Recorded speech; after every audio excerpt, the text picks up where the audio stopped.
The year was 1974. On the 5th of October, Guildford, a quiet town south of London, two pubs frequented by British soldiers were bombed.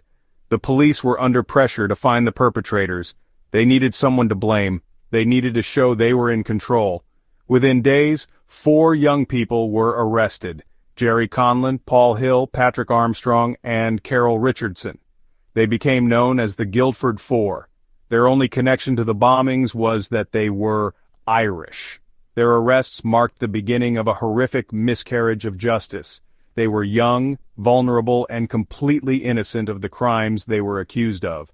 But the police, blinded by prejudice, saw them as easy targets. The Guildford Four became scapegoats. They demonized the Irish and disregarded the principles of justice. The methods used by the police were brutal and underhanded. The Guildford Four were subjected to intense interrogation. They were deprived of sleep, food, and legal representation. The officers used physical and psychological abuse to break their spirits. Confessions were coerced through threats, intimidation, and torture. The young suspects, terrified and exhausted, signed statements they didn't understand. What's worse, the police deliberately suppressed evidence that pointed towards the innocence of the Guildford Four. Alibis were ignored. Witnesses who could have corroborated their stories were dismissed. The prosecution built their case on fabricated confessions and withheld crucial information. They were more interested in securing a conviction than uncovering the truth. This manipulation of evidence was a deliberate attempt to frame innocent Irish people. It was a blatant disregard for the law. The police had abandoned their duty to protect the innocent. The Guildford Four trial was a sham. The judge and jury were presented with a fabricated narrative. The coerced confessions, presented as the cornerstone of the prosecution's case, painted a picture of guilt. The defense's attempts to expose the lies were met with hostility and disbelief. The legal system, meant to be a bastion of fairness, failed to protect the innocent. The jury, swayed by the prosecution's narrative and influenced by the prevailing anti-Irish sentiment, delivered a guilty verdict. The Guildford Four were sentenced to life imprisonment. Justice had not been served. It had been buried under a mountain of lies and prejudice. This case exposed the fragility of justice when faced with institutional bias. It highlighted the inherent flaws in a system that could be manipulated by prejudice and political pressure. The Guildford Four were not the only victims. Their case shook the very foundations of the British justice system. To understand the injustices inflicted upon the Guildford Four, one must understand the turbulent political climate of the 1970s in Britain. The conflict in the north of Ireland cast a long shadow over British society. The IRA's campaign generated fear and anger. The British government responded with an iron fist.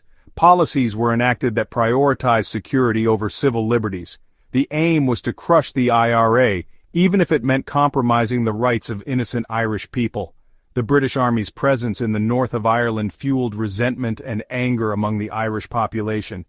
They felt like a community under siege, their voices silenced, their rights trampled upon. The Guildford Four case became a symbol of this oppressive climate. They were victims of a system that treated the Irish community with suspicion and hostility. Their wrongful conviction was a direct consequence of policies that prioritized security over justice, fueling a climate of fear and prejudice. The wrongful conviction of the Guildford Four sent shockwaves through the Irish community in Britain. It confirmed their worst fears. They were seen as the enemy within, targeted and demonized because of their heritage. The case fueled a deep sense of anger and resentment. It felt like a deliberate attack on the Irish community, a blatant act of injustice. This anger was compounded by a feeling of powerlessness. They were a minority group facing a powerful state apparatus. Their voices were drowned out by the clamor for retribution. The Guildford Four case exemplified the deep mistrust that existed between the Irish community and the British authorities.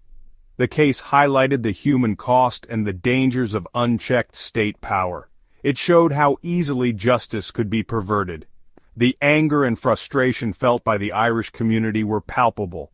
Their faith in the British justice system was shattered.